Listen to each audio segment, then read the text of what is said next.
구미 영락교회 성도님들 반갑습니다. 교회가 지난주에 배려해 주셔서 약속을 지난주에 찾아뵙기로 했었는데 갑작스럽게 개인적인 사정이 생겨가지고 한 주가 연기되어서 죄송하게 생각하고 또 교회의 배려에 참 감사를 드립니다. 감사합니다. 주일날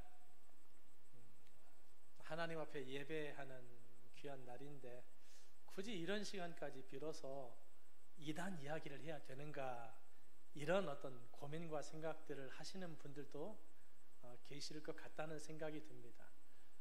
그런데 우리가 조금만 관심을 갖고 성경을 읽어보고 또 교회의 사를 2000년이라는 기간 동안 쭉 훑어보더라도 이런 시간이 꼭 필요하겠다라는 생각이 들게 됩니다. 교회사가 지금까지 쭉 2000년 동안 흘러오면서 한 번도 이단이 없었던 적이 없습니다. 그리고 성경에도 이단들 때문에 굉장히 많은 부분이 할애되어서 이야기되고 있다는 사실이죠.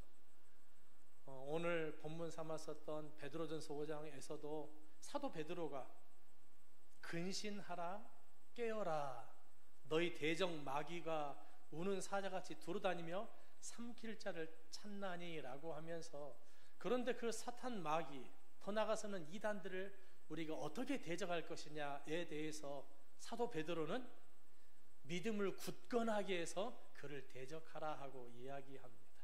믿음을 가지고 그 믿음으로 대적하라는 이야기이겠죠. 그래서 이 내용뿐만이 아닙니다. 요한일서 4장에서는 사랑하는 자들아 영을 다 믿지 말고 오직 영들이 하나님께 속하였나 시험하라, 많은 거짓 선지자가 세상에 나왔다라고 하면서 적그리스도가 있는데 예수님께서 육체로 오신 것을 부인하는 그런 적그리스도들이 나타나서 사역하고 있다라는 내용들을 요한 사도는 요한일서에서 밝히고 있습니다. 뿐만 아닙니다. 예수님께서는 마태복음 24장에서 주재림의 징조에 대해서 말씀하시는데 마태복음 24장 3절 이하에서 이렇게 말합니다. 예수께서 감람산 위에 앉으셨을 때에 제자들이 조용히 와서 이르되 우리에게 이르소서 어느 때에 이런 일이 있겠사오며 주의 임하심과 세상 끝에는, 주 재림과 세상 끝에는 무슨 징조가 있겠습니까? 라고 제자들이 묻게 됩니다. 그때 예수님께서 제자들의 질문에 예수께서 대답하여 이르시되 너희가 사람의 미혹을 받지 않도록 주의하라 하고 가장 먼저 사람의 미혹에 대해서 경각심을 불러일으키셨다는 거죠. 그럼 어떤 사람들의 미혹을 주의해야 될까요? 5절에서 예수님께서 보충 설명해 주시는데, 많은 사람이 내 이름으로 와서 이르되, 많은 사람이라고 하는 거 보니까 1명, 2명, 10명 이 정도는 아닌 것 같아요. 훨씬 더 많은 수처럼 느껴집니다. 많은 사람이 예수님으로 이름으로 와서 나는 그리스도라 하여 많은 사람을 미혹하리라 하고 5절 말씀에서 보충 설명해 주시는 거죠. 그러니 이단들이 누구처럼 가장하는 것이냐? 예수님의 이름으로 오고 예수님처럼 가장하는 일이 나타난다는 것입니다. 어느 때예요? 주재림 때에. 중요한 것은 지금 우리가 어느 때를 살아가고 있느냐라는 것입니다. 이미 2000년 전에 오신 예수님께서는 십자가에서 우리의 구원을 이루셨습니다. 그 예수님께서는 다시 오시겠다고 약속하시고 승천하셨죠. 우리는 주 재림을 기다리며 살아가는 신자들입니다. 그러니 마태복음 24장의 예수님의 이 말씀은 우리에게 하시는 말씀이죠. 그런데 왜 이단들은 예수님처럼 가장할까요? 왜 예수님의 이름으로 올까요? 쉽게 생각해 보면 이런 겁니다. 예수님을 믿는 사람을 미혹하기 위해서일까요? 안 믿는 사람을 미혹하기 위해서일까요? 예수님처럼 가장한다고 했을 때 전제는 예수님을 믿는 사람을 미혹하기 위해서라는 것입니다. 그래서 마태복음 24장 24절에서는 심지어 거짓 그리스도들, 거짓 선지자들이 나타나서 할 수만 있으면 택하신 자들까지도 미혹할 것이다 라고 말씀해 놓고 있다는 것입니다. 그런 것처럼 우리 한국 교회도 지금은 수가 많이 줄었지만 약 800만 정도 되는 믿음 가진 자들이 있다라고 하는데, 어떤 이단의 전문가는 이렇게 말합니다. 그 중에 200만 명이 다 이단에 속한 사람들이다라는 거죠. 800만 중에 200만이면 무슨 말입니까? 4명 중에 1명은 이단이란 이야기입니다.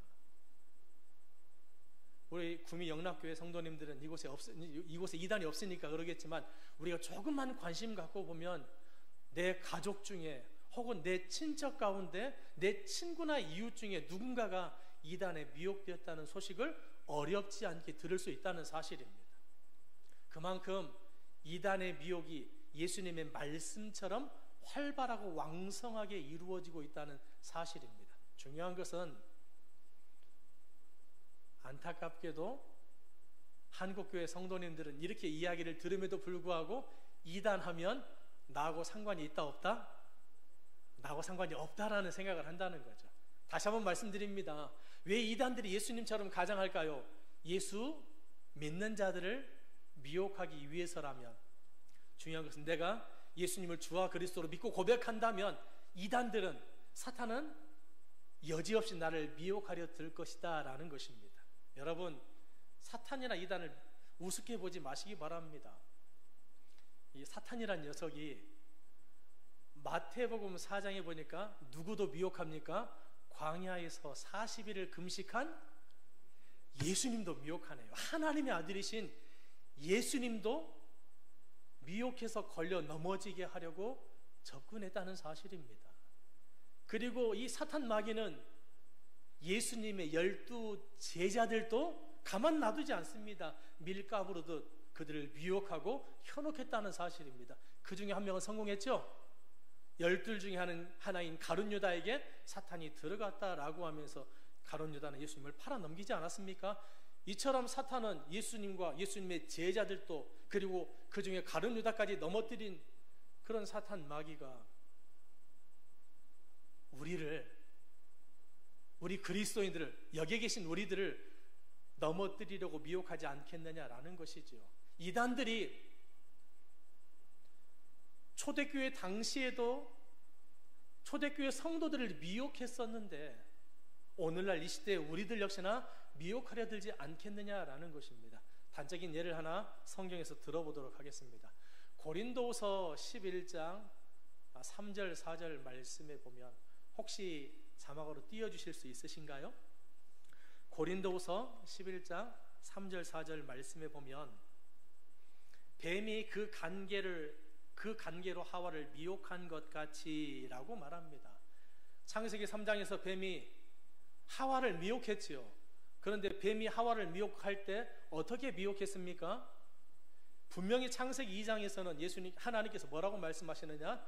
아담과 하와에게 선악을 알게 하는 나무의 실과는 먹지 말라, 먹는 날에는 정녕 죽으리라 하고 말씀하십니다. 그런데 사탄은요, 하와를 미혹하는데 뭐라고 미혹합니까?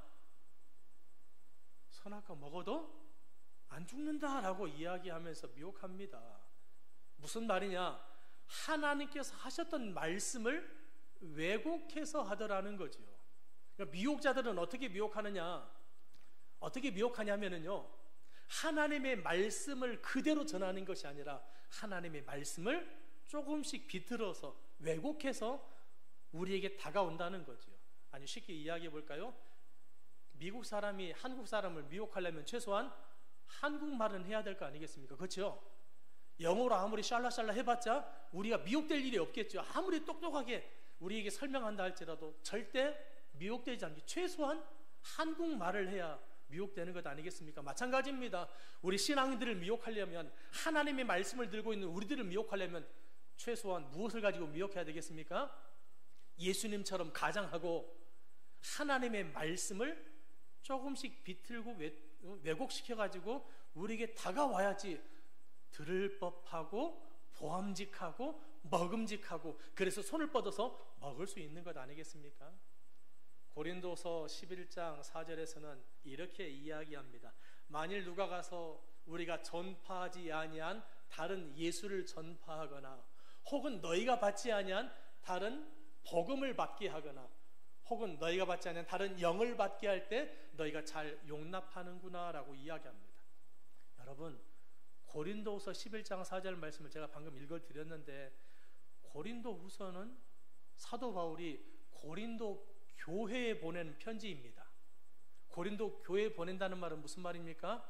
이미 고린도 교회는 예수님을, 고린도 후서입니다. 이미 예수님을 영접한 그리스도인들의 교회 공동체 아니겠습니까? 그런데 이미 예수님을 영접하고 복음을 영접한 사람들에게, 받아들인 사람들에게 다른 예수를 전하고 다른 복음을 전하는데, 그 다른 예수를, 다른 복음을 그냥 용납해버리더라는 것이죠. 왜 그랬을까요? 왜 고린도 교회는 이미 예수님을 믿었고 복음을 들어서 알고 있음에도 불구하고 다른 사람들이 전하는 다른 복음, 다른 예수를 받아들이고 용납했던 것일까요? 물론 여러 가지 이유가 있겠습니다만 좀 쉽게 간단하게 이야기해 보자면 이런 겁니다. 복음에 대한 기준이 명확했더라면 이런 거죠. 예수 그리스도에 대한 정확한 기준이 있었더라면, 기준이라고 하는 것은 움직이지 않는 것 아니겠습니까? 흔들리지 않는 것 아니겠습니까? 그 기준이 명확했더라면 미혹됐을까? 미혹되지 않았을 거라는 거죠. 그런데 고린도 교회가 이 복음에 대해서 절대 기준을 가지고 있지 못했었기 때문에, 예수 그리스도에 대해서 절대 기준을 가지고 못했었기 때문에 다른 복음, 다른 예수를 그냥 쉽게 용납해 버리는 일들이 나타나게 되었다라는 것입니다. 여러분, 그러면서 고린도후서 11장 13절 이하에서는 이렇게 말합니다. 그런 사람들은 거짓 사도요 속이는 일꾼이니 자기를 그리스도의 사도로 가장하는 자들이니라. 이처럼 가장합니다. 예수님의 사도인 것처럼 가장하고 의의 일꾼인 것처럼 가장해서 우리에게 다가오는 거죠. 최소한 우리 구미 영락교회 성도님들을 미혹하기 위해서는 마치 자신이 하나님의 목자인 것처럼 성경을 들고 다가와야지 우리가 거리낌 없이 상대하고 이야기할 수 있는 것 아니겠습니까? 그래서 여러분들, 예수님께서 마태복음 7장에서 거짓 선지자를 삼가라 하고 우리에게 경계를 하시는 것입니다.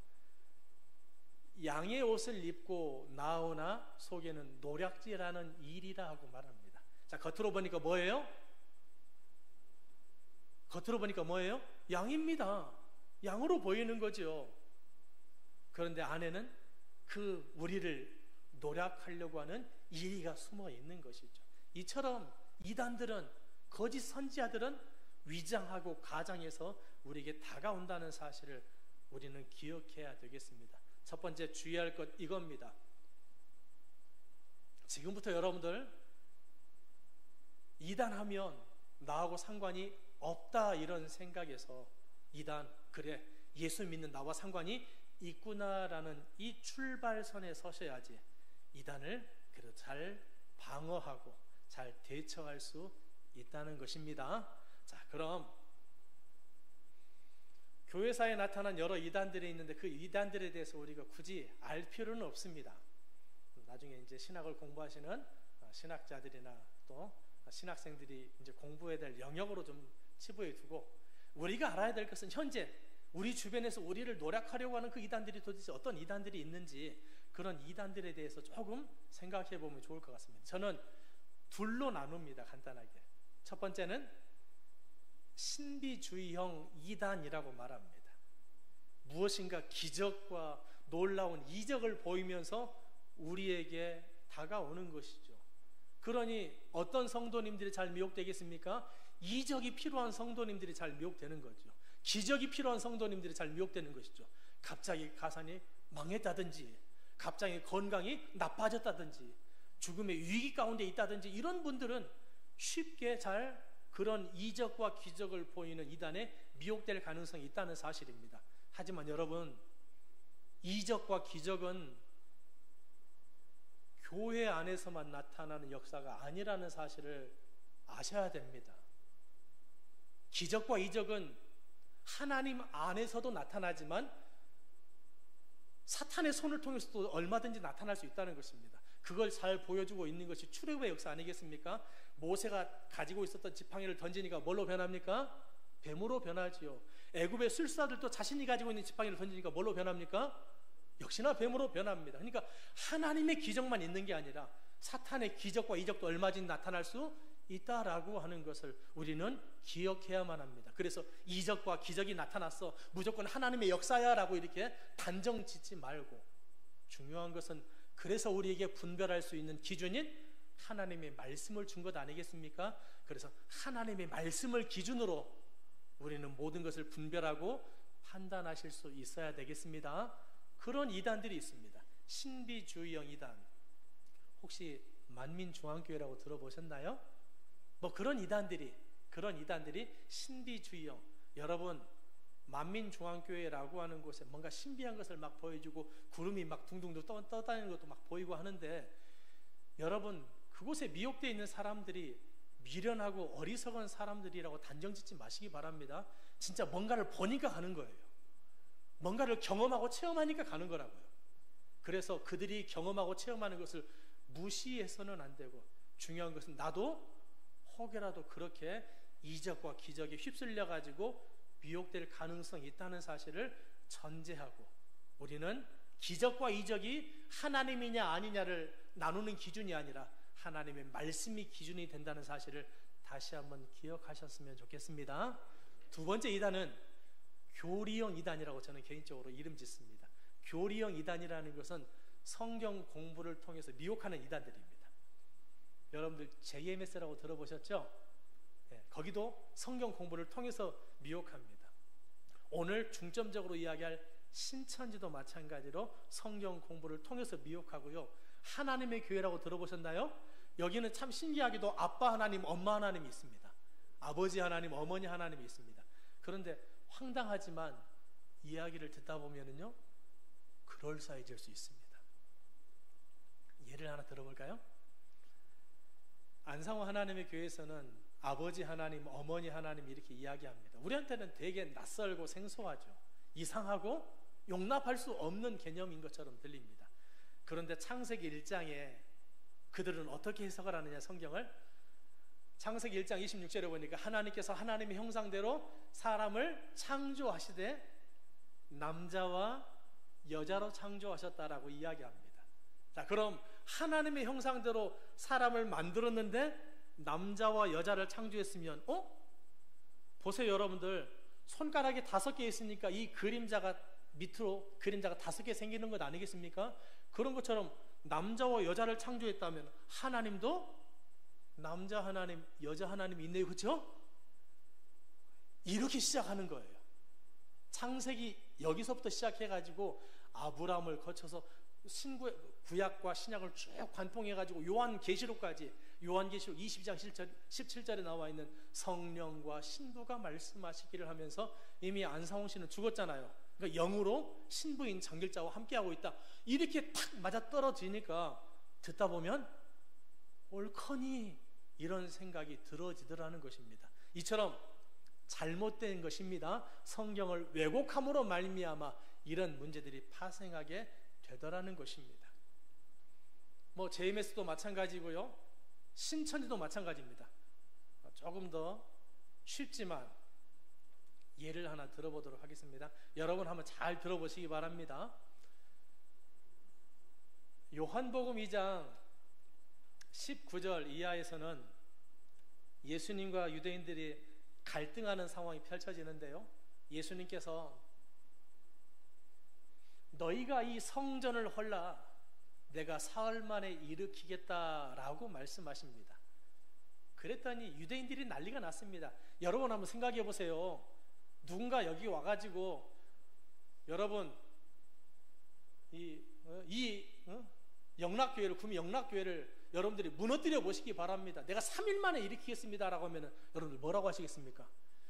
돈도 많아 이런 생각보다는 말도 안 되는 소리 하고 있네 라는 생각이 들지 않겠습니까? 유대인들의 생각도 그랬다는 거죠. 미쳤다, 이게 46년 동안 지었건을 어떻게 네가 3일 만에 짓겠다라고 하느냐라고 반응하게 됩니다. 그러니 예수님께서 너희가 이 성전을 헐라라고 할 때 예수님의 말씀하시는 그 성전을 그냥 문자 그대로 건물의 성전으로 유대인들은 받아들였던 거지요. 그러니 성전을 헐라 사흘 만에 일으키겠다라는 예수님의 본 뜻을 제대로 깨닫지 못하는 것입니다. 그런데 요한복음 2장 21절에서 예수님께서는 성전된 자기 육체를 가리켜 말씀하셨다라고 말씀하십니다. 그러니 예수님께서는 진짜 건물의 성전을 말씀하신 것이 아니라 성전된 자기 육체를 가리켜 말씀하셨던 것입니다. 이 말인즉슨 무슨 말입니까? 너희가 성전을 헐라 내가 사흘 만에 일으키겠다. 이 말은 너희가 성전된 나를 죽이면 내가 3일 만에 다시 살아나겠다, 부활하겠다는 말씀을 이처럼 비유로 해주신 것입니다. 이게 바로 요한복음 2장 19절 이하의 말씀인데, 마태복음 13장 34절 말씀에 가서 보시면 뭐라고 이야기하느냐? 예수께서 이 모든 것을 우리에게 비유로 말씀하시고 비유가 아니면 아무것도 말씀하지 아니하셨으니 라고 말합니다.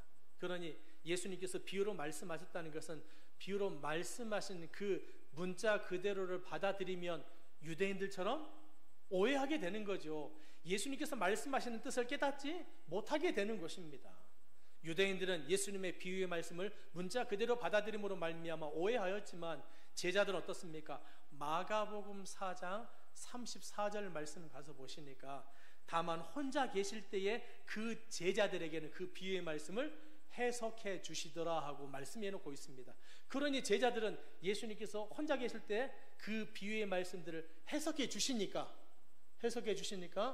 문자 그대로 받아들였던 유대인들과는 달리 예수님의 제자들은 예수님의 본 뜻을 깨닫고 그 문자 그대로 매이지 않고 그 의미는 어떤 뜻이 있는지를 알고 예수님의 말씀을 깨닫게 되었다는 것입니다.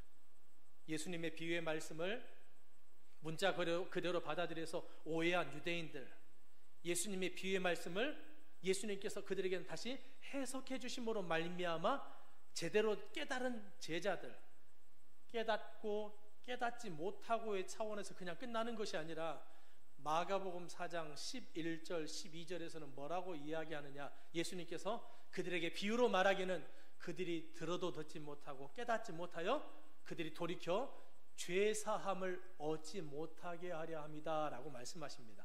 그러니 비유를 깨닫지 못하는 것은 결국 무엇을 얻지 못하는 것입니까?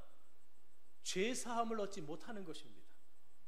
예수님께서 비유로 말씀하신 내용을 문자 그대로 받아들임으로 말미암아 깨닫지 못했던 유대인들은 그래서 죄사함이 없었던 것이고, 예수님의 비유의 말씀을 깨달았었던 예수님의 제자들은 결국 죄사함을 받게 되었다는 것입니다. 그러니 예수님의 비유의 말씀을 깨달아야지만 죄사함이 있는 것입니다. 물을 한 모금 먹고 이렇게 시작해야 되겠습니다.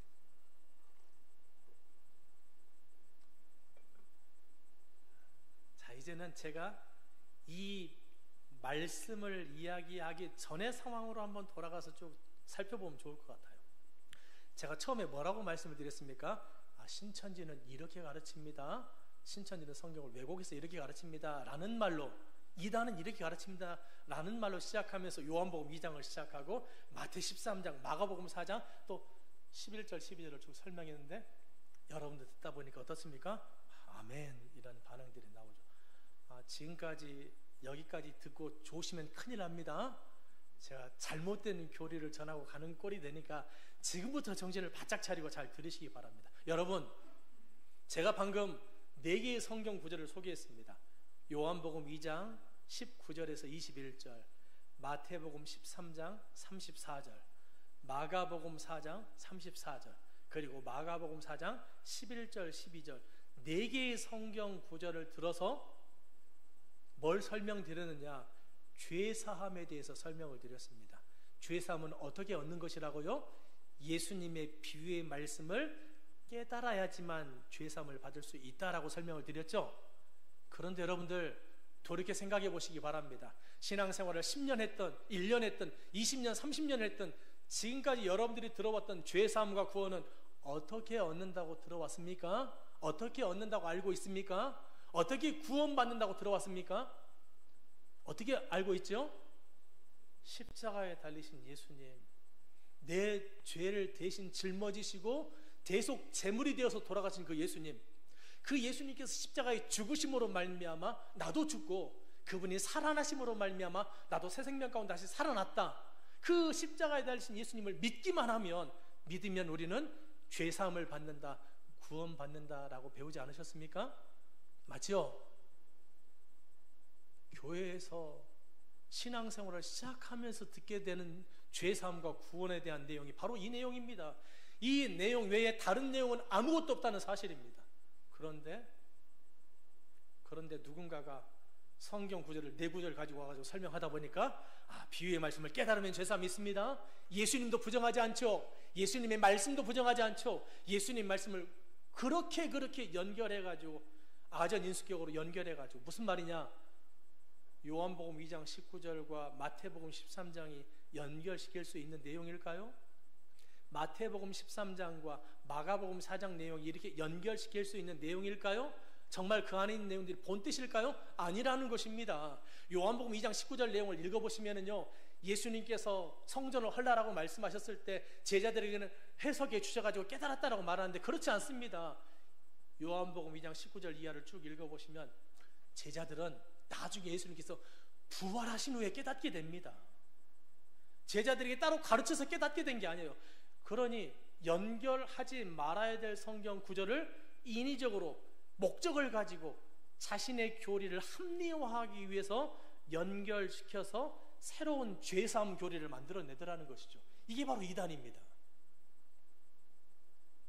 그러니 우리가 신앙생활을 10년, 20년, 30년, 40년 해왔지만 또 죄사함이 무엇인지 구원이 무엇인지 우리가 알고 있지만 여기에 대한 절대 기준을 우리가 갖지 못하면, 여기에 대한 기준을 우리가 갖지 못하면 성경으로 누군가 이야기하는 그 말이 현혹되어서 나도 모르게 다른 복음을 쫓아가게 될 수 있다는 것입니다.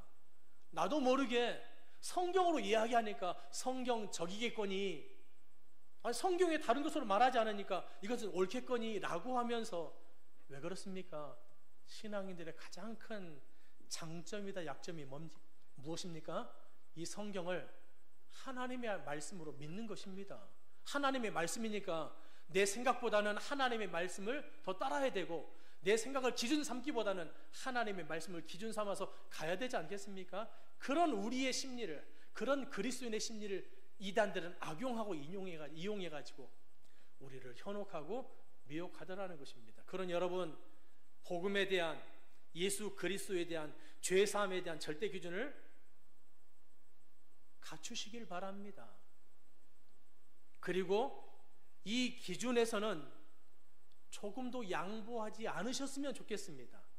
이단의 교리는 듣다 보면은요, 우리가 말하는 구원의 개념과 완전히 다릅니다. 예수 그리스도를, 십자가에 달리신 예수 그리스도를 믿음으로 구원받는다, 여기에 플러스 마이너스 알파가 붙는다고요. 근데 이것만으로 족하다고 성경은 이야기합니다. 히브리서 9장 12절 말씀을 좀 자막으로 띄워주시면 좋겠습니다. 뭐라고 나와 있느냐? 히브리서 9장에서는 이렇게 말합니다. 염소와 송아지의 피로 하지 아니하고 오직 자기 피로, 누구의 피로요? 십자가에 달리신 그 예수님의 피로, 오직 자기 피로 영원한 속죄를 이루사라고 말합니다. 예수님께서 십자가에서 흘리신 피로 말미암아 영원한 속죄를 이루셨다라는 말을 조금만 풀어서 이야기하자면, 예수님께서 십자가에서 흘리신 피로 말미암아 영원한 속죄가 이루어졌다는 것은 예수님의 십자가의 보혈의 효력과 유효기간이 언제까지라는 말입니까? 언제까지라는 이야기죠? 영원한 속죄라는 말은 영원하다는 거죠. 영원하다는 말을 다른 말로 바꾸면 완전하다는 것입니다. 다른 죄사함이 끼어들 틈이 있다는 거예요? 없다는 거예요? 전혀 없다는 거예요. 예수 그리스도의 십자가 외에 다른 죄사함, 다른 구원이 끼어들 틈이 조금도 없다는 것입니다. 다른 사람이 나타날 수도 없다는 것을 이야기해 놓고 있는 것입니다. 그러니 오늘날 누군가가 내가 구원자다, 성경을 창세기부터 요한계시록까지 다 암기한다 할지라도 그가 자신을 내가 구원자다라고 말하면은요, 가짜예요. 진짜일 수가 없습니다. 아니, 구원자라고 안 하더라도 내가 이 시대의 주인공이다, 이런 비슷한 얘기를 하면 무조건 가짜입니다. 좀 극단적인 얘기를 해볼까요? 우리나라에서 가장 유명한 정통교회 목사님께서 갑자기 돌변해가지고 나를 따르라, 나를 믿으라면 무조건 가짜입니다. 여러분, 우리가 이 죄사함, 구원에 대한 절대 기준을 가져야 되는 것입니다. 그래서 오늘 여러분들 히브리서 9장 12절 꼭 좀 마음속에 새겨두시면서, 아, 그렇구나, 예수님께서 흘리신 그 피로 말미암아 영원한 속죄가 이루어졌구나, 우리에게 다른 십자가 외에, 십자가에서 흘린 예수 그리스도의 보혈 외에 다른 것이 조금 더 필요하지 않구나라고 여러분들이 분명히 깨달으셨으면 좋겠습니다. 여러분, 우리 신앙인들은요, 예수님께서 산상수훈을 통해서 말씀하신 것처럼 우리는 때에 따라서 손해도 봐야 되고 양보도 해야 됩니다. 내가 큰 어려움을 자처해서 당해야 될 때도 있습니다. 오리를 가자 하면 심리도 내어 같이 가야 되고, 겉옷을 달라면 속옷까지 내어 주어야 되는 그런 상황 가운데 내몰리기도 합니다. 그런 여러분들의 삶 가운데 여러분들의 이익만을 위해서 살아가지 말고 때로는 손해를 보더라도 양보하시기 바랍니다. 내가 힘들고 어렵더라도 다른 사람을 배려해서 살아가시기 바랍니다. 이것과는 달리 복음에 있어서만큼은 1mm도 양보하지 말자는 거죠. 죄사함에서만큼은 조금도 양보하지 말라는 거지요. 복음, 예수에 대해서만큼은 조금도 양보해서는 안 된다는 것입니다. 물론 이단들이 처음부터 와가지고 완전히 성경을 부인하면서 다른 구원관을 이야기하지는 않습니다. 그러니 혹시나 나도 모르는 사이에 어디 가서 성경 공부를 하는데 성경을 너무나 줄구장창 잘하는 거예요. 그럴 때 여러분들이 현혹되어서, 이야, 저 사람은 성경만 가지고 이야기하는구나, 이렇게 현혹되어서 따라갈 것이 아니라, 계속 들을 것이 아니라 질문하시기 바랍니다. 그럼 구원은 어떻게 얻습니까? 그 구원에 대해서 얼버무리면 무조건 가짜예요. 우리가 알고 있는 이 구원을 후련하게 속시원하게 이야기하지 않고 얼버무린다면 무조건 가짜라는 것입니다. 성경을 다 암송한다 할지라도, 해박한 지식을 가지고 있다 할지라도, 우리가 알고 있는 복음 외에 다른 것을 전하면, 사도 바울이 이야기합니다. 우리가 전한 복음 외에 다른 복음을 전하면 천사라 할지라도 저주를 받을 것이다 라고 이야기하는 것처럼 그 누구라도 다 가짜이고 잘못된 것이다 라는 것을 꼭 좀 기억하셨으면 좋겠습니다. 두 번째입니다. 첫 번째는 이단하면 나하고 상관이 있다라고 생각하자고 했습니다. 두 번째는 뭐냐? 두 번째는 성경을 성경으로 연결하더라도 성경적이지 않을 수 있다는 겁니다. 교회에서 우리 목사님께서 성경을 연결할 때는 바르게 전하지요. 왜냐하면 이 성경을 하나님의 뜻에 합당하게 전하기 위해서 신학이라는 과정을 공부합니다. 그 과정을 통과해야지만 이런 강단에 서서 말씀을 전할 수 있는 것입니다. 그런데 이단들은 그렇잖아요. 자기 마음대로 성경을 막 읽다가 그냥 애매모호하게 상관없는 성경 구절들을 막 꿰어 맞추면서 이상한 교리를 다 만들어냅니다. 그래서 우리처럼 참 정통이 있는 사람들은 성경을 읽어가면서 답을 예수 그리스도로 결론 지어집니다. 그런데 신천지 가서 성경을 읽으면은요, 이만희 그리스도 이렇게 결론이 나요. JMS 가면은요, 정명석 그리스도 이렇게 결론이 나요. 성경을 아전인수격으로 끌어가다 보니까, 성경을 왜곡시키다 보니까 자신의 교주들이 등장하고 나타나는 것입니다. 여러분, 성경은 오실 예수님으로 시작해서 다시 오실 예수님으로 끝나는 게 성경입니다. 이것을 꼭 좀 기억하셨으면 좋겠습니다. 자, 여러분들의 기억을 돕기 위해서 성경을 성경으로 연결하더라도 성경적이지 않을 수 있다. 좀 예를 들어서 설명을 좀 드려보죠. 어떤 집사님께서 이제 새벽 예배를 드리지 못하다가 이제 새벽 예배를 좀 드려봐야 되겠다라고 결단했습니다. 결단하고 난 다음에 핸드폰 알람을 딱 맞춰놓고 잠을 청하게 되었습니다.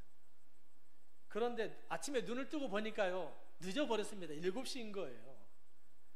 그래도 결단한 바가 있어서 깨끗하게 씻고 골방 한켠에 딱 자리 잡고 무릎을 꿇고 기도하기 시작합니다. 한참 기도하고 난 이후에 앞에 놓여져 있는 성경책을 딱 들더니, 주여 오늘 말씀을 주시옵소서 하고 성경을 딱 폈습니다. 마태복음 27장 5절 말씀 한 부분이 눈에 확 들어옵니다. 가룟 유다가 목을 메어 죽은지라. 딱 덮었어요. 그리고 조심스럽게 다시 성경을 딱 열어보니까 누가복음 10장 37절 가서 너도 이와 같이 하라. 딱 덮었어요. 아, 이게 도대체 무슨 뜻이지 싶어가지고 다시금 조심스럽게 열었습니다. 요한복음 13장 27절 내 할 일을 속히 하라. 아, 딱 덮었어요. 아, 도대체 이게 무슨 뜻이지 싶어가지고 안 되겠다, 다시 한번 무릎을 꿇고 기도하자 해가지고 기도를 했습니다. 기도하고 난 다음에 기도하면서 번뜩 드는 생각이, 아, 자꾸 많이 넘겨서 신약을 넘기니까 그렇구나, 조금만 자꾸 넘겨봐야 되겠다라는 생각이 든 거예요. 그래서 조금만 딱 자꾸 성경을 열어보니까 열왕기상 18장 21절 어찌하여 둘 사이에서 머뭇머뭇거리느냐. 마지막으로 성경을 딱 열어보니까 야고보서 2장 26절입니다. 행함이 없는 믿음은 죽은 것이니라. 이 집사님이 그날 받은 하나님의 뜻은 뭐냐? 새벽 예배를 결단해놓고 못 나왔어? 너 그러니 가룟 유다처럼 당장 목매어 죽으라, 이것이었을까요? 여러분, 마태복음 27장, 누가복음 10장, 요한복음 13장, 열왕기상 18장, 야고보서 2장 5개의 성경 구절이 연결되었지만 하나님의 뜻과는 상관없을 수 있다는 겁니다. 성경 구절이 연결되었지만 성경과 하나님의 뜻과 성경과 무관하게 왜곡될 수 있다는 사실을 우리는 기억했으면 좋겠습니다. 그래서 어디 가서 성경을 잘 한다고 해서 여러분들 현혹될 건 아닙니다. 성경 공부하고 싶으시면 교회에 요청하시기 바랍니다. 자, 세 번째입니다. 교회 밖에 넘어가서 성경 공부하지 마시기 바랍니다. 아마도 여러분들 10년 넘게 이 내용을 들어오셨을 거예요. 어디에서 항상 들어왔던 내용이, 아, 교회 밖에 넘어가서 성경 공부해서는 안 된다. 2007년도에 신천지 신도수가 45,000명이었습니다. 코로나가 시작되는 2020년도에 신천지 신도가 30만으로 늘었습니다. 별로 실감이 안 되나? 2007년도에서 2020년도 13년 동안 45,000에서 5만 명으로 잤고요, 6배가 뛰어가지고 30만 명이 되었어요. 2007년도부터 2020년도까지 거기에 미혹된 사람들이 교회 밖에 넘어가서 성경 공부하지 마시기 바랍니다 라는 말을 한 번도 듣지 못한 사람이 있었을까요? 아닙니다. 거기 들어간 사람들 대다수가 교회 밖에 넘어가서 성경 공부하지 말라는 이야기를 들었음에도 불구하고, 그럼에도 불구하고 미혹되는 사례들이 나타나게 되더라는 것입니다. 제가 또 그 얘기를 한번 해보도록 하죠. 신천지 하면 여러분들은 무슨 생각이 되십니까? 다른 이단들과는 좀 차별화된 포교 방법으로 굉장히 한국교회를 어지럽혀 왔습니다. 그래서 한국교회가 한동안 굉장히 힘들었었죠. 왜냐하면 새신자가 와도 저놈이 혹시나 신천지인 아닌가 이런 생각 때문에 걱정과 염려가 되고, 또 어떻습니까? 저기 멀리 먼 지역에 있다가 이쪽 구미, 남구미 쪽으로 이렇게 이사 와가지고 우리 교회 올 수 있잖아요, 그렇죠? 그래서 새벽 예배도 드릴 수 있고 수요일 금요일 빠지지 않고 봉사에도 참여할 수 있는데, 그분의 신앙심이 그러니까 참여할 수 있는데, 그런 분이 오면 어떻게 생각이 듭니까? 아, 저거 신천지 수법인데 뭐 이런 생각 때문에 편안하게 쌍수를 들면서 환영하지 못하는 이런 안타까운 한국교회 모습들이 있어 왔더라는 것이죠. 왜 그러냐?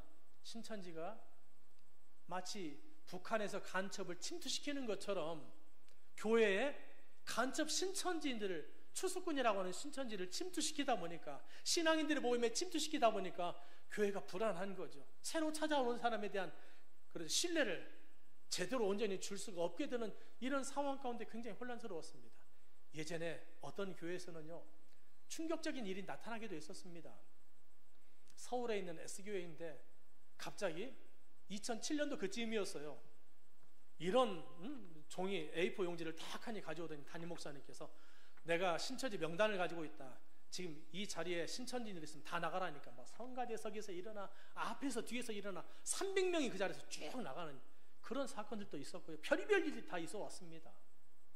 이러한 일들이 있다 보니까 한국교회가 참 어려웠던 것이 사실입니다. 다른 이단들과는 달리 너무나 거짓말도 잘하고요. 또 신천지인들이 마치 교회에 등록할 것처럼, 그렇죠, 신앙생활 할 것처럼 이렇게 간첩처럼 침투해가지고 교회를 어지럽히고 성도를 미혹하는 일들이 수도 없이 많이 있다 보니까 한국교회가 거기에 대해서 후유증을 굉장히 오랫동안 앓고 있다라는 사실입니다. 그런데요, 다른 이단들의 포교 방법이 공통점이 있습니다. 먼저는 누구를 미혹합니까? 신앙하는 사람들에게 다 접근해서 미혹합니다. 그래서 여호와 증인도, 수입산 이단인 여호와 증인도 신앙하는 우리에게 다가오지요. 또 그렇죠, 다양한 이단들이, 그렇죠, 어떻습니까? 신앙하는 우리에게 다가와서 미혹합니다. 이런 공통점이 있습니다. 그런데 신천지 이후로는, 앞으로는 신천지와 같은 포교 활동이 정착되지 않을까라는 우려가 있습니다. 그러니까 신천지가 아니더라도 다른 이단들도 교회에 은근슬쩍 침투해가지고 성도를 미혹하는 일들이 얼마든지 나타날 수 있다라는 측면. 갑자기 옆에 있는 사람 보고 저거 의심스러운데 이렇게 생각하라는 것이 아니라, 제가 이렇게 말씀을 드리는 것은 먼저 앞서 말씀드린 것처럼 복음에 대한 절대 기준을 가지고 혹시나 교회 밖에 넘어가서 성경 공부하자는 그런 말에 현혹되고 휩쓸리지 말자는 것이죠. 그런데 중요한 것은 교회 밖에 넘어가서 성경 공부하지 말라는 말을 들어도 미혹되는 일이 나타나게 되더라는 것입니다. 여러분, 정말 이런 일이 있었습니다. 신천지 안에서 1년에 50명씩 포섭하던 신천지 여자 신도가 있었어요. 그분의 수첩을 보면 수백 명의 명단이 다 빼곡하게 기록되어 있는데 3등급으로 등분이 3등급으로 구분되어 있습니다.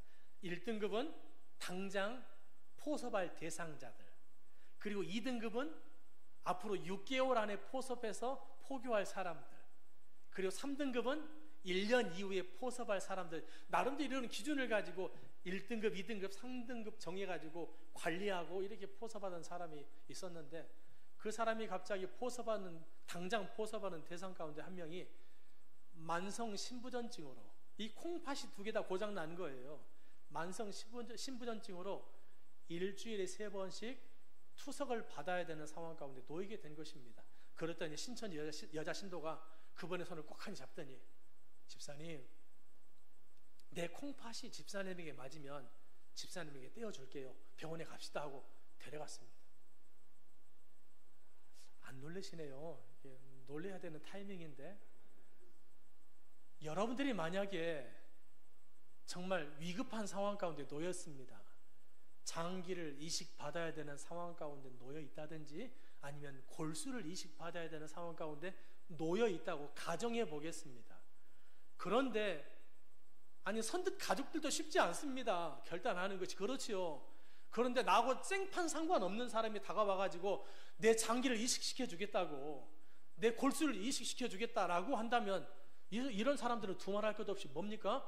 생명의 은인인 거죠. 그런 생명의 은인이 와가지고, 집사님 혹은 권사님, 내가 어렸을 때 모 교회에서 신앙생활을 할 때 내가 섬기던 교회에 전도사님이 계셨는데, 그 전도사님이 외국으로 가서 공부를 하시면서 교회 개척하셨는데, 이번에 우연히 들어서 알다 보니까 그분께서 안식년을 맞아가지고 이 한국에 들어오셨다는 거예요. 그런데 이제 3개월 후면 다시 돌아가신다는데, 제가 너무나 그분을 잘 알고 있어서 그분에게 3개월 동안 개인적으로 성경을 좀 가르쳐 달라고, 돌아가시기 전에 성경을 좀 가르쳐 달라고 이렇게 이야기했는데, 내가 번뜩 집사님, 권사님이 생각나잖아요. 집사님, 권사님, 이번에 3개월 동안 저와 같이 성경 공부하게요. 공부하겠어요? 안 하겠어요? 공부하겠어요? 안 하겠어요? 그렇게 몰인정한 분이십니까, 여러분들? 하겠어요? 안 하겠어요? 할 수밖에 없는 상황에 놓이게 될 수 있다는 거예요. 그러니까 알아도, 교회 밖에 넘어가서 성경 공부하지 말라는 말을 들어도 얼마든지 성경 공부할 만한 상황이 나에게도 펼쳐질 수 있다는 거지요. 그런데 여러분, 여기에 대해서 구분을 지어야 됩니다. 제가 구분을 지어드립니다. 여러분, 콩팥 하나 이식받고 지옥에 가실래요? 우리가 셈을 해보자고요. 장기 하나 이식받고 지옥 가실 거예요? 그건 아니잖아요. 그렇죠? 여러분, 결코 그래서는 안 됩니다. 그래서 특히나 정에 약하신 분들 조심하셔야 되는데, 이것은 이렇고 저것은 저렇고 좀 구분을 가지셨으면 좋겠습니다. 장기를 이식해 주겠다 그러면 감사하게 받으면 되죠. 해주겠다는데 감사하게 받으면 되죠. 그리고 거기에 대해서 보답하면 됩니다. 어떻게 해요? 성경 공부 말고 내가 할 수 있는 범위 안에서 해주면 되잖아요. 그렇죠? 그렇죠. 보상으로 무엇인가 선물을 준다든지 내가 할 수 있는 선한 어떤 행실을 통해서 최선을 다해서 섬겨주면 됩니다. 하지만 성경 공부만은 아니라는 거죠. 구분을 좀 이렇게 지어주셨으면 좋겠습니다. 그래서 이렇게 말하면 되죠. 집사님께서 저에게 장기를 이식시켜 준 것은 정말로 감사한 일입니다. 거기에 대해서는 제가 어떤 식으로든지 앞으로 살아가면서 얼마든지 보답하려고 지금 마음먹고 있습니다. 하지만 성경 공부만큼은 아닙니다. 교회 밖에 넘어가서 하는 성경 공부만큼은 제가 할 수가 없습니다. 라고 단호하게 이야기할 수 있어야 할 것입니다. 코로나 시기를 거치면서 이단들의 포교 방법도 굉장히 다양해졌습니다. 예전에는 길거리에서 쉽게 만날 수 있었는데요. 또 교회 안에서 또 쉽게 만날 수 있고 그리스도인들 모임에 쉽게 만날 수 있었는데요. 요즘에는 우리가 이거 붙들고 살잖아요. 그렇죠? 이거 붙들고 살자, 핸드폰 붙들고 살지 않습니까? 맨날 아침에 딱 일어나가지고 유튜브 뭐가 있는가 이렇게 보자 하고 탁하니 보고 그렇죠. SNS 이게 막 이런 다른 굉장히 많은 정보들 그렇죠. 보고 카톡을 통해서도 보고 다양한 경로를 통해서 보게 되는데 이 SNS를 통해 가지고 이 온라인을 통해서 이단들이 포교 활동을 그렇게 많이 하더라는 것입니다. 특히나 유튜브를 통해서 그리고 더 나아가서 굉장히 많은 다양한 어플들을 통해서 포교 활동을 합니다. 특히나 대학 신입생들은 주의하시기 바랍니다. 에타 같은 어플이 있습니다. 어르신들은 잘 모르실 수 있습니다. 에타 같은 에브리타임이라든 그런 어플이 있습니다. 그런 캠퍼스픽이라든지 이런 어플을 통해 가지고 새롭게 대학에 입학하니까 대학을 잘 모르잖아요. 그러니까 선배로서 이단에 미혹된 선배가 마치 대학생활을 도와주는 것처럼 해가지고 사람들을 미혹하는 일들이 허다하기 때문입니다. 그래서 여러분들 혹시나 대학 입학하시는 분들은 주의가 필요하다는 것입니다. 뿐만 아닙니다. 여러분들 혹시나 동네 생활이라든지 당근마켓이라든지 이런 어플 아십니까? 그런 어플을 통해서도 포섭을 하고요. 아주 다양한 어플을 통해서 포섭합니다. 하지만 여기서 하나의 팁을 드리자면 어떤 어플이 되었든지 간에 내가 취미생활이 있을 수 있잖아요. 골프라든지 야구라든지 테니스라든지 배드민턴이라든지 아니면 그렇죠. 서예라든지 아주 다양한 여러분들이 취미생활을 할 수 있는 것 아니겠습니까? 그런데 그런 취미생활을 통해서 우리에게 접근할 수 있다고요.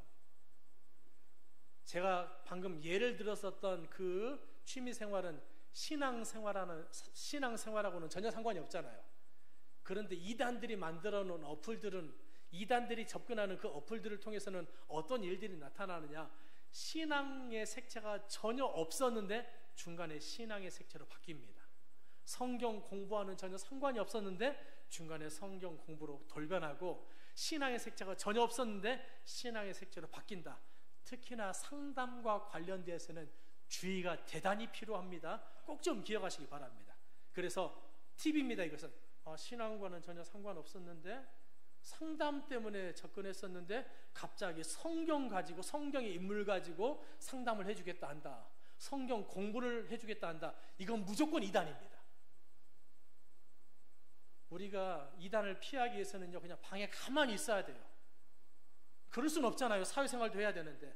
그러니 사회생활 하면서 우리도 모르는 사이에 이단과 접촉할 수 있다니까요. 하지만 이런 팁들을 가지고 성경과 상관없이 만나기 시작했는데 신앙과 상관이 있고 성경 공부로 돌변한다. 이단이라는 예를 내가 들었으니까 이것을 이제는 그렇죠, 삶의 현장에서 실천해 가지고 그런 관계를 끊어낼 수 있어야 된다라는 것입니다.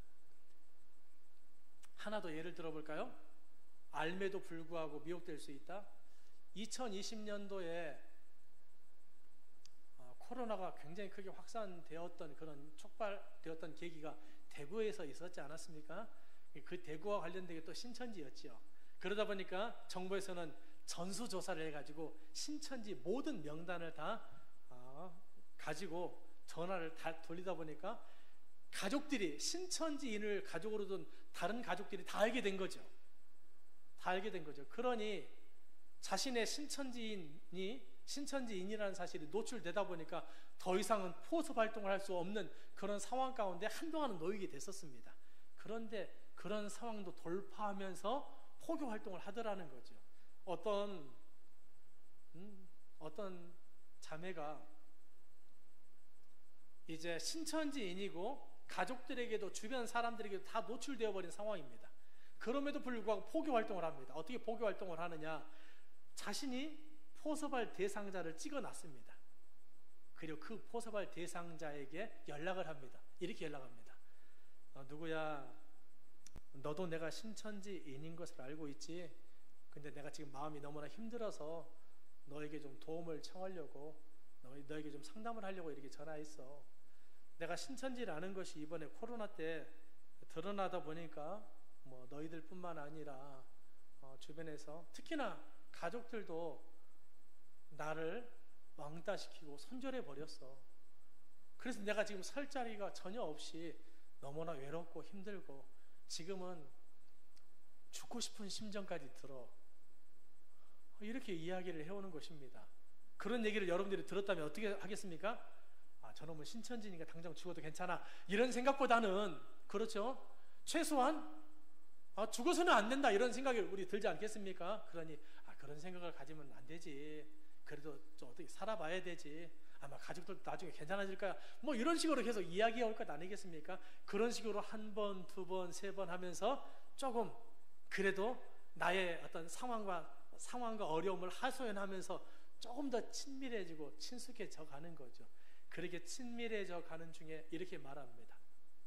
그런데 누구야, 내가 신천지인이라는 것이 드러나고 분명히 내가 신천지에 들어갈 때는 성경 공부를 통해서 신천지가 맞다는 확신을 가지고 들어갔는데 또 코로나 이후에 주변에서 자꾸 들려오는 얘기가 이단이다, 잘못되었다, 그리고 잘못된 것들이 뭔가 구체적으로 이야기되다 보니까 내 마음이 너무나 혼란스러워졌다. 그래서 지금은 맞는지 맞지 않는지 잘 분별할 수가 없어. 나 참 이리 당황스럽고 힘든 혼란스러운 상황 가운데 있다. 나는 전혀 지금 전혀 잘 모르겠어. 그런데 분별할 수가 없는 상황 가운데 놓여 있는데, 그런데 너는 나보다 분별력이 더 좋은 것 같아.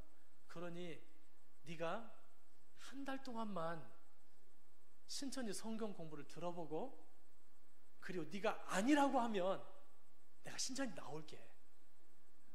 그런데 어디 가서 성경 공부하는 게 아니라 온라인에서, 그냥 집에서 온라인에서 그냥 한 달 동안 월화수 혹은 월화수목 이렇게 3일이나 4일 이렇게 들으면 돼. 좀 그렇게 듣고 난 다음에 네가 좀 분별해주면 내가 좀 이렇게 분명하게 이렇게 마음을 정하고 신천지를 나올 수 있을 것 같아. 여러분 듣겠어요? 안 듣겠어요? 아니 내가 한 달만 들어서 아니라고 하면 나온다는데 그냥 듣는 신용만 해가지고 이렇게 있어도 아니라고 하면 나올 것 같은데 듣겠어요? 안 듣겠어요? 여러분들은 안 들으실 거예요? 냉정하신 분들이시네요. 그런데 여러분, 그 한 달이 두 달이 되고, 두 달이 6개월이 되고, 6개월이 1년이 되고, 1년 이후에는 입교하게 되더라는 것입니다. 왜냐하면요, 이단의 교리는 중독성이 있습니다. 마약이 얼마나 중독성이 있는지 잘 모르겠지만 마약을 한 번 하면, 어떤 경찰관이, 마약 수사관이 그런 일이 있었다고 하지 않습니까? 마약 잠입 수사를 하는데 마약 공급책을 우리가 그래서 검거할 수 있는 상황 가운데 놓여 있는데 마약 사범들은 쉽게 사람을 믿어주지 않지 않습니까? 그러니까 이 마약 수사관에게 마약을 주입해 버린 거예요. 근데 그때의 그 마약을 한번 접한 것이 나중에 수사하고 난 이후에 나중에 중독이 되어버린 상태가 나타나게 되었다. 그런 얘기를 제가 들었었던 것 같습니다. 마찬가지입니다. 이단의 교리 역시나 듣다 보면요, 그럴싸하게 쉽게 중독되어 버립니다. 옳거니 맞구나. 이런 생각이 어느 순간에 우리 마음 가운데 찾아오게 됩니다. 심지어 그게 한 주, 두 주만 들어도 그렇게 중독이 되어버린다는 거죠. 그러니 여러분, 이단들이 아무리 별의별 말로 그럴듯하게 우리에게 접근해가지고 보라고 한다 한들 우리는 결코 들어서는 안 될 것입니다. 당장 듣고 싶지요. 한 달 동안 들어가지고 아니라고 결론 지으면 나온다 하는데, 그런데 우리를 미혹하기 위한 사탄의 마수라는 것을 우리는 잊지 말아야 됩니다. 이단들은 이야기합니다. 왜 우리를 이단이라고 하느냐? 우리 말씀을 들어보고 무엇이 잘못된지를 명확하게 이해하게 될 것 아니냐? 왜 들어보지도 않고, 왜 와서 들어보지도 않고 이단이라고 하느냐? 그럴듯하게 이야기합니다. 물도 먹어본 다음에 이것이 맛이 달다, 짜다, 쓰다 이렇게 말하면 우리가 용납하겠는데, 왜 물맛도 보기 전에 쓰다라고 결론 짓고 우리를 비방하느냐라는 식으로 우리에게 그럴듯하게 이야기해옵니다. 하지만 여러분, 이단의 교리는요, 먹어서 맛을 알 수 있는 물이 아니라 먹으면 죽는 독입니다. 독인데 독인 줄 알고 먹는 사람이 어디 있겠습니까? 그러니 이단의 교리는 혹시나 우리 주변에서 이단에 속한 사람들이 접근해가지고 그럴듯한 말로 우리에게 접근해가지고 들어볼 수 있는 상황 가운데 놓이게 된다, 이런 비슷하게 우리를 현혹하는 말을 한다 할지라도 결코 속아 넘어가서 이단의 교리를 듣는 일들이 있어서는 결코 안 될 것입니다. 성경이 궁금하십니까? 하나님의 말씀이 궁금하십니까? 그럼 교회의 도움을 청하시기 바랍니다. 건강한 교회에서 건강한 말씀으로 우리가 세워져 갈 수 있었으면 좋겠습니다. 제가 다시 한번 말씀드리지만 히브리서 9장 12절, 2000년 전에 예수님께서 흘리신 피는 영원한 속죄를 이루셨습니다. 무슨 말이냐? 2000년 전에 십자가에서 흘리신 그 피는 500년 전에도 그 속죄가 유효했고, 1000년 전에도 유효했고, 500년 전 지금도 유효하지만 앞으로 500년 후, 1000년 후 예수님께서 언제 다시 오실지는 모르지만, 내일 다시 오실지 500년 후에 다시 오실지 잘 모르지만 그때까지 이 복음은, 이 죄사함은 유효하다는 사실을 잊지 않으셨으면 좋겠습니다. 그래서 이 복음만으로 우리가 살아갈 수 있었으면 좋겠습니다. 출애굽의 역사가 우리에게 잘 보여주고 있는 게 있습니다. 이스라엘 백성들이 애굽을 빠져나오면서 자신들의 계산 안에서는 한 달 안에 충분히 가나안 땅에 들어갈 수 있을 거라고 생각했겠지요. 그런데 그러질 못했습니다. 가데스 바네아에서 정탐꾼을 보내면서 문제가 생겨가지고 이제는 40년 광야 생활을 하게 되었습니다. 그런데 그들이 준비한 양식은 2달 양식밖에 안 되었습니다. 그러다 보니까 출애굽기 16장에서 이제 양식이 다 떨어지니까 어떻게 됩니까? 굶어 죽게 된 거예요. 아사하게 된 겁니다. 그랬더니 원망하고, 모세를 향해서 원망하고, 하나님을 향해서 원망합니다. 그때 하나님께서는 배은망덕한 그 이스라엘 백성들을 꾸짖지 않으시고요, 하늘에서 비처럼 양식을 내려서 그들의 생명을 유지해 주셨습니다.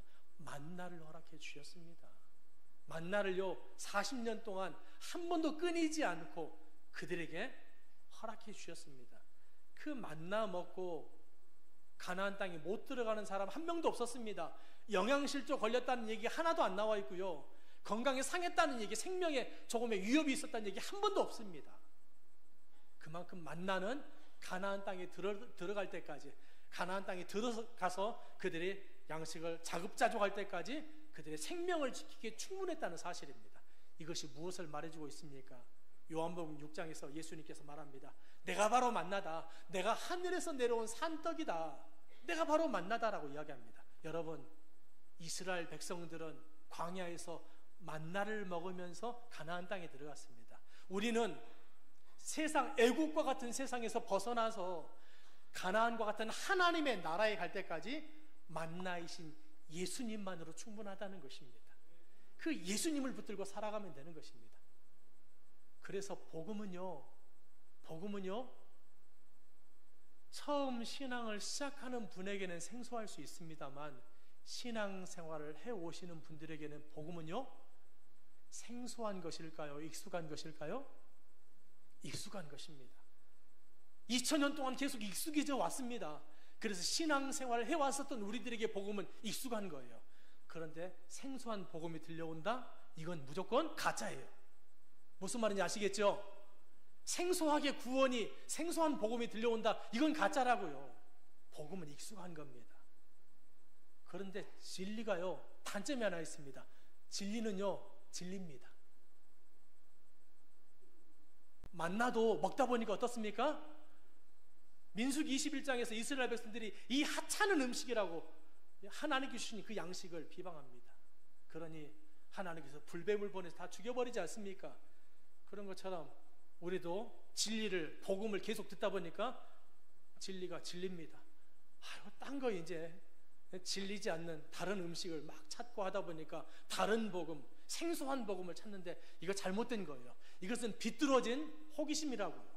신앙인들은요, 예수 그리스도의 십자가를 계속 묵상하면서 오늘의 신앙에서 깊어지고 내일 붙은 십자가에서 더 깊어지고 하나님의 뜻대로 살아가고 하나님의 뜻대로 십자가를 깨닫고 깊이 깊이 살아가는 것입니다. 내가 십자가를 깨닫는 만큼 내 신앙의 깊이는 깊어지고 내가 그만큼 또 성화되어 간다는 사실을 우리는 잊지 않으셔야 되겠습니다. 오직 십자가를 붙들고 살아가는 우리 구미 영락교회 성도님들, 오직 예수만을 붙들고 살아가는 구미 영락교회 성도님들이 다 되셨으면 좋겠습니다. 소망 없는 세대 가운데 빛을 잃은 세상 향하여 진리의 등대로 세우신 몸된 교회, 복음의 능력 나타내소서. 예수의 흘리신 보혈로 사신 교회, 십자가 사랑만 증거하는 교회, 죽어가는 영혼 살려 일으키고 가난한 자에게 나눔과